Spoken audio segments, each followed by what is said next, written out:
I'm getting reports of dinosaurs running freely around the facility, Claire. The reports may be accurate, but they don't paint a complete picture of our current status. Angry dinosaurs on the loose. What am I missing? They're not angry. They're simply acting on instincts. The more threatened the dinosaurs feel, the more hostile they'll become. Especially if they sense survival is at stake. But it is. Both theirs and ours. Yeah, but only we know that. Well, for now, anyway.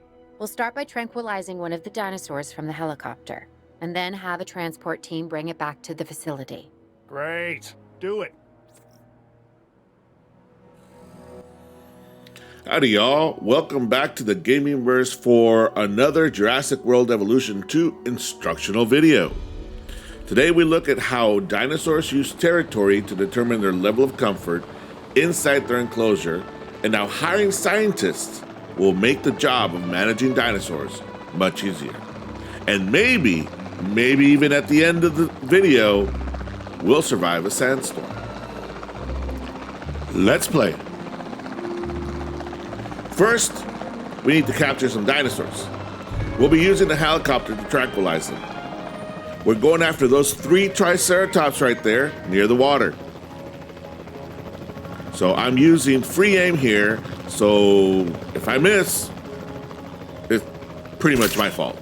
And as you can see, I missed the first time. And I missed again. Okay, I'm not very good with free aim, but I'm not gonna put on any aim assist. I'm gonna do my best to see if I can hit. Missed again.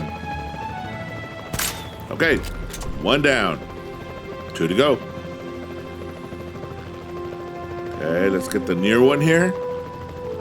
Got him. Can I hit him again? Well, he didn't move. Of course I can hit him again. Okay, now the one that's in the water. Maybe I should wait till he's out of the water, because if I tranquilize him in the water, he might drown.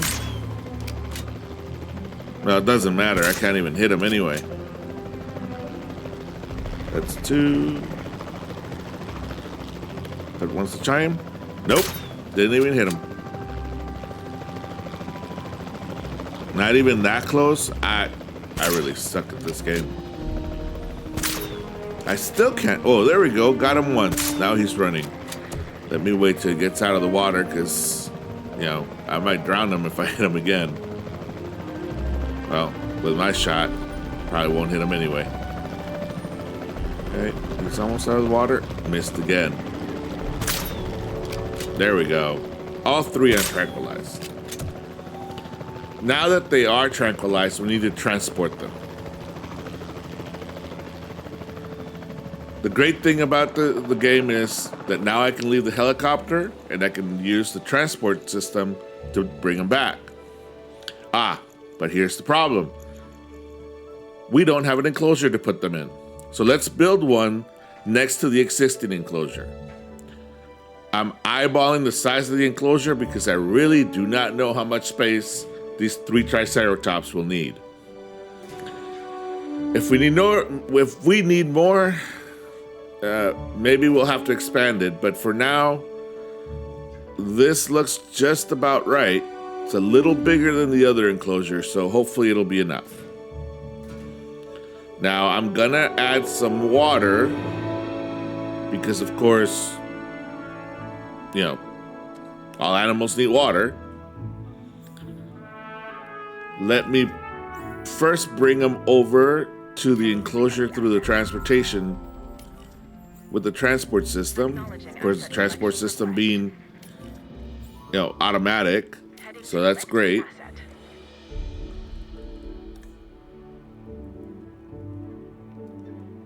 Here we go, put a little pond there in the corner.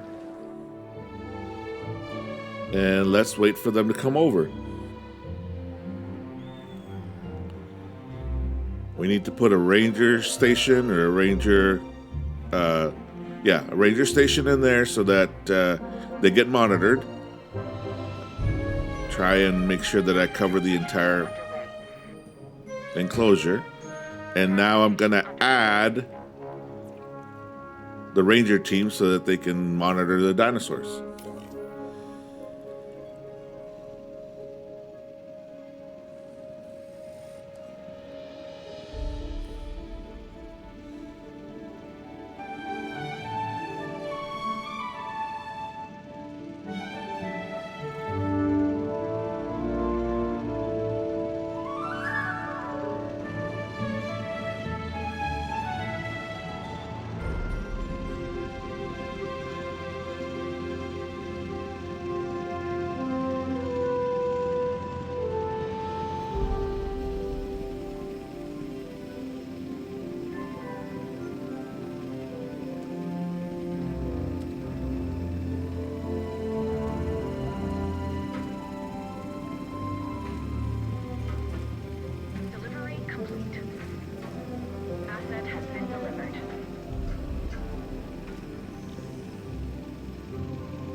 Overall, I'd say our operations are improving.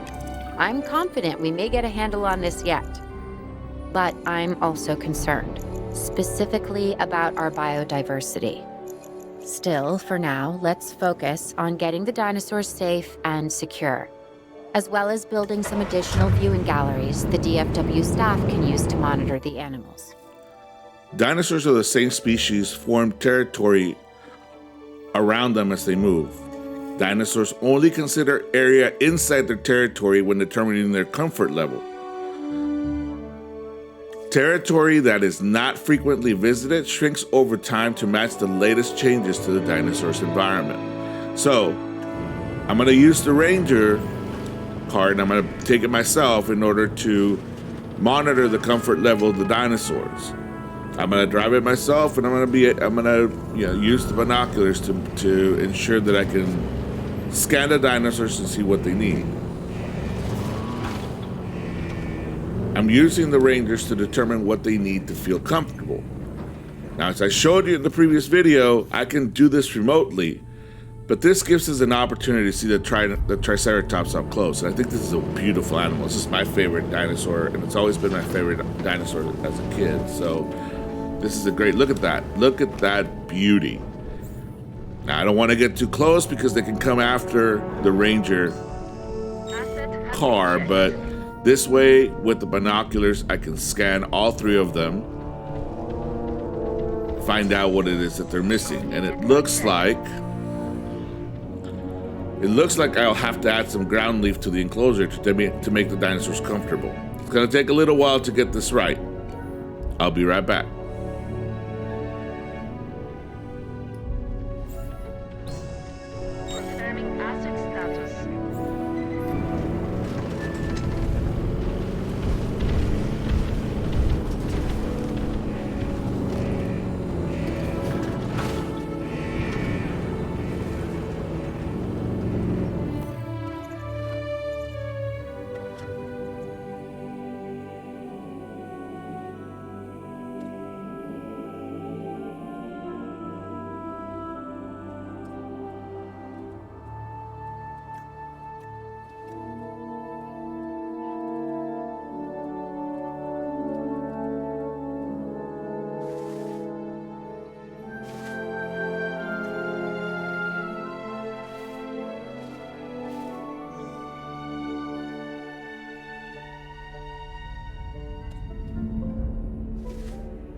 Wonderful, we've got them comfortable.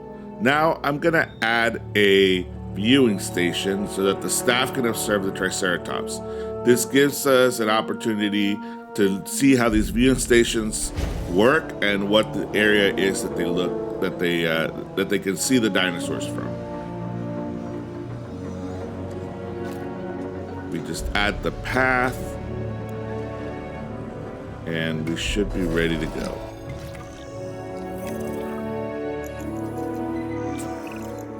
With so many of the animals running free, our priority has to be capturing as many of them as possible. We can coordinate our efforts from an expedition center. Get one built, and we'll take it from there. Now the next step is to get some help to deal with all the other dinosaurs that are loose in Arizona. For that, we have to recruit scientists from the expedition center that I'm placing down here. Once we hire those scientists, they can assist in the capture of other dinosaurs through the expedition map. So let me put down this expedition center and then we'll move forward.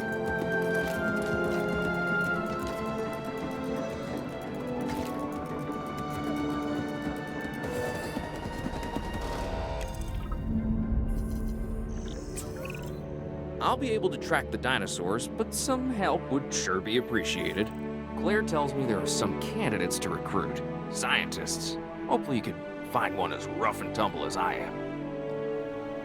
Scientists are key members of staff needed to perform specialist tasks.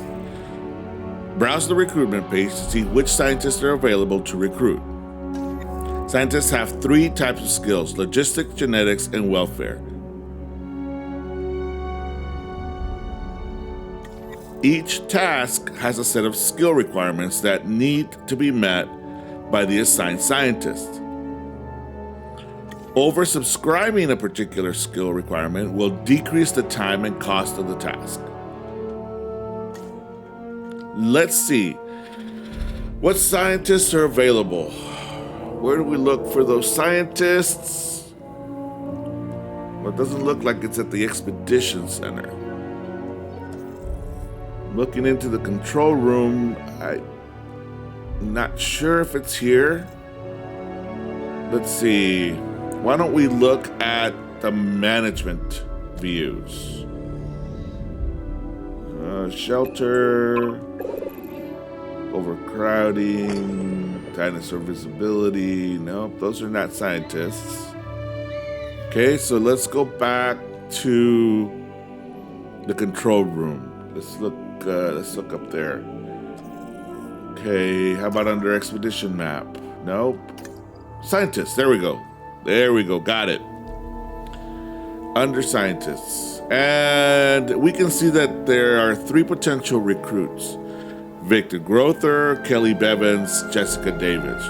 Each has their strengths and they all are qualified to do the job. Grother is likely the most qualified candidate, but his salary is $500,000. I've got a budget of $2.7 million. That's a big chunk of the budget, and I'm not sure what else we will need the money for. So how much money we'll need in the budget in future is something I need to think about. Davis is also quite qualified and has a higher rating than Belvin's, and the salary is much more reasonable than Grother. However, I think I'm gonna hire Kelly Belvin's, and the only reason I'm gonna do that is for the salary, because I'm not too sure what we'll face in the future, so I need that cushion if we need it. You seeing this, Claire? Yeah, I sure am. This is our first live capture opportunity. Let's not miss it.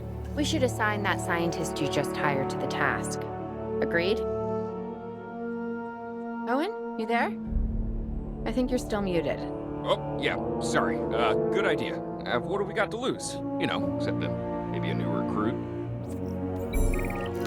An incident report has reached the base of operations in Arizona. Our operatives in the field have received an incident alert about a dangerous dinosaur in proximity to the public in the outskirts of Las Vegas. 2 injuries have been reported, and we need to send a live capture expedition immediately to capture and contain the threat.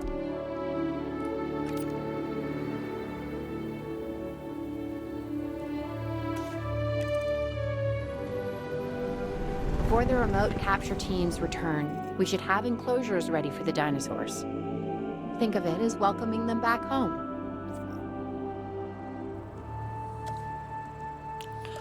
Live capture expeditions are done automatically. All we have to do is pick the science team we want to use to capture the dinosaurs, make sure that they meet the requirements for the expedition, and start the task. Now, we know that the capture team will be capturing 2 stegosauruses, 2 stegosaurusi. Anyway, whatever the plural of stegosaurus is. And like with the triceratops, that's so much easier to say in plural, we need to build an enclosure without knowing what their needs are or what will make them comfortable. Now, it looks like the live capture team has captured 4 stegosaurus. They need to transport them. Now, I need 2 more minutes in order for me to finish this enclosure. So let me get that done and I'll be right back with you guys.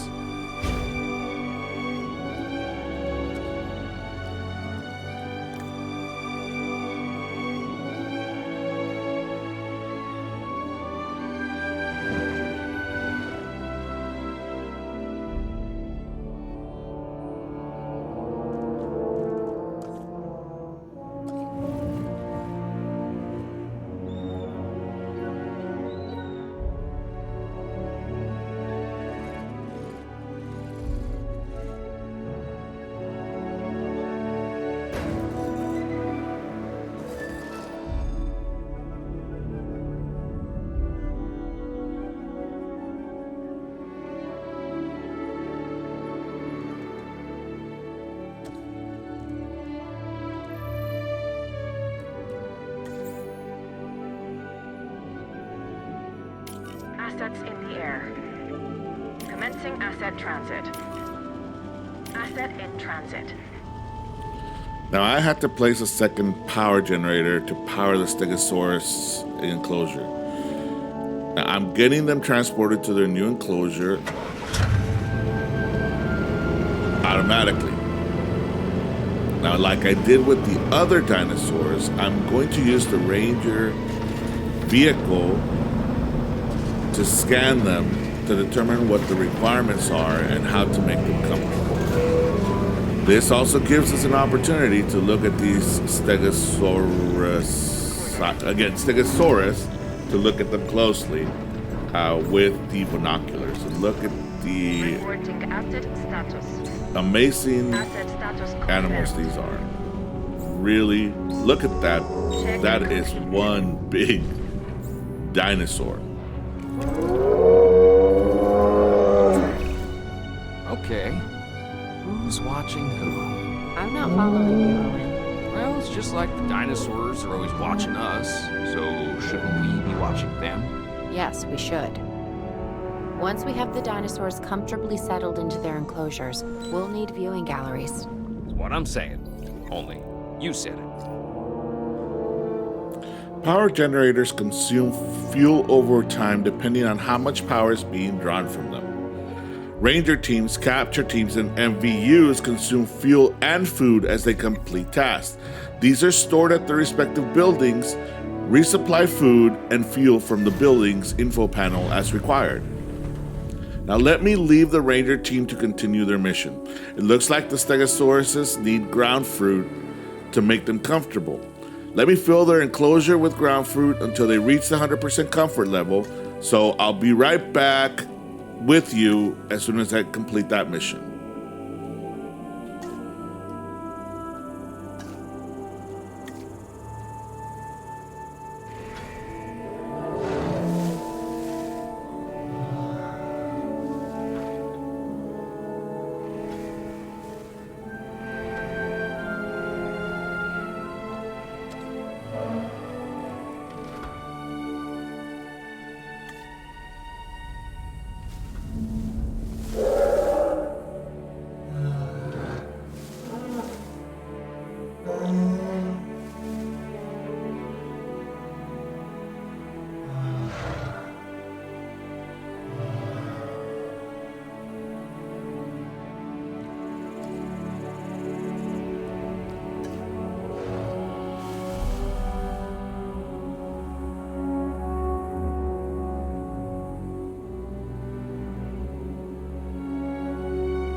Okay, now that they've reached their 100% comfort level, let me go ahead and place down an observation deck or a viewing gallery so that we can finish off this enclosure and get ready for the next thing.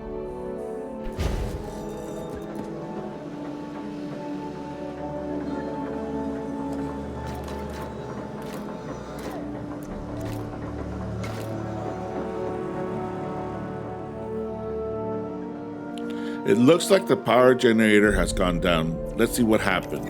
Backup generators provide power immediately around them as and when required. Backup generators consume fuel which power is drawn from them, so use them sparingly. Place backup generators to cover important facilities and keep them topped up to kick in if the power goes out. It looks like I need to fill up the power generator. Let me get that done by clicking on the generator. It's using up more than $500,000. The hell are they running on? Jet fuel?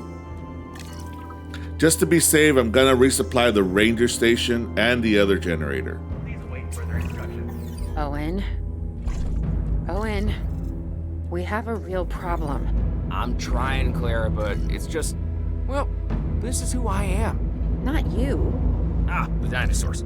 Tell me something I don't know. Okay, how about this? There's a massive sandstorm headed our way, and it could wipe out the facility. Without power, the safety of the dinosaurs could be at serious risk. Okay, listen to me, Claire. We'll figure this out. Have I ever let you down before? Actually, no. And I'm planning on keeping it that way. Everything we can do, we will do.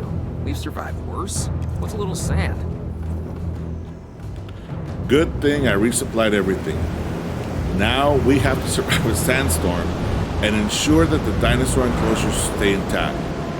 We need to monitor all the facilities and the enclosures for any issues.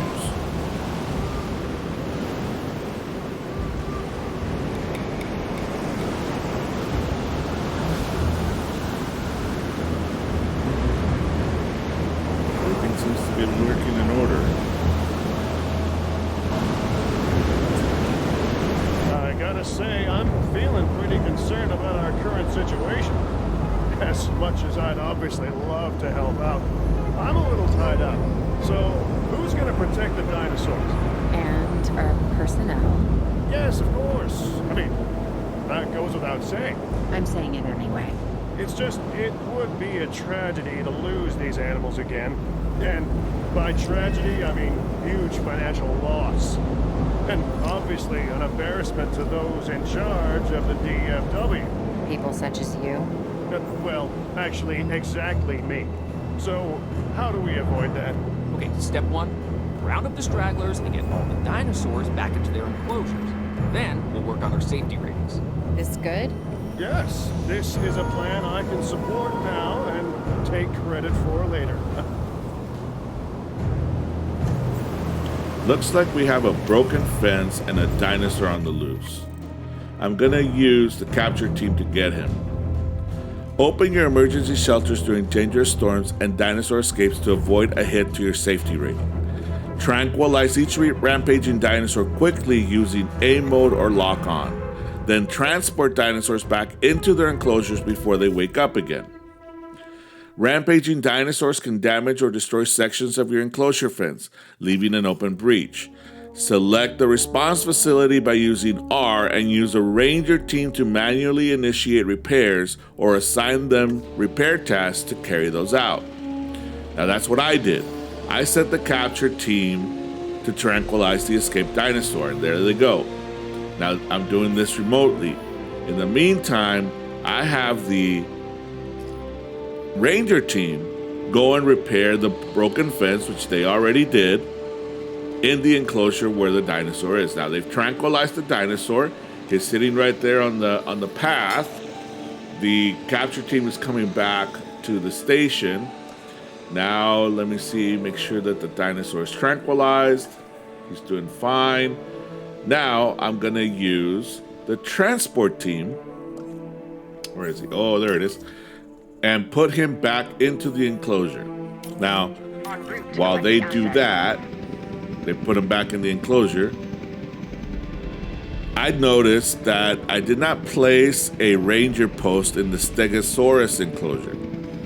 So I'm gonna do that right now and put a ranger post in the Stegosaurus enclosure so they are monitored and the ranger team can take care of them.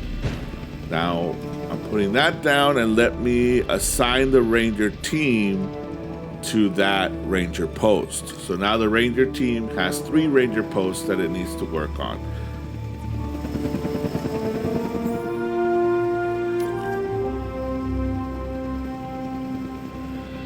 It looks like we survived the storm without any fatalities.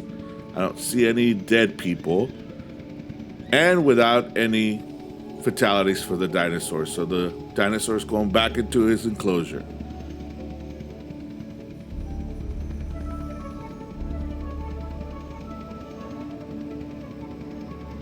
All the other dinosaurs seem to be okay. Asset delivered.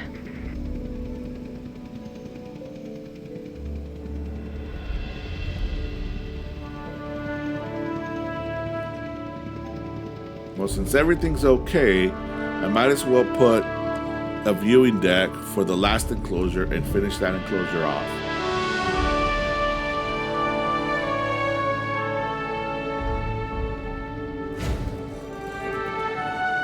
I think we're done. Let's see what the next thing that we need to do.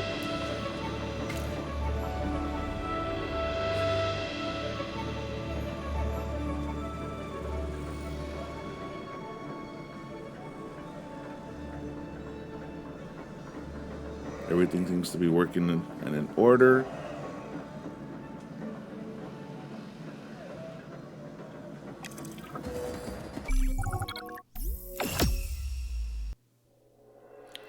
We finished the first part of Jurassic World campaign mode. If you enjoyed this type of tutorial where we follow along with the story, let me know in the comments below. Now, if you found value in the content, please smash that like button. It helps us with the algorithm. For more videos like this, don't forget to subscribe to the channel. And to find out when we upload new content, hit that bell icon. Thanks for watching. Until next time, adios.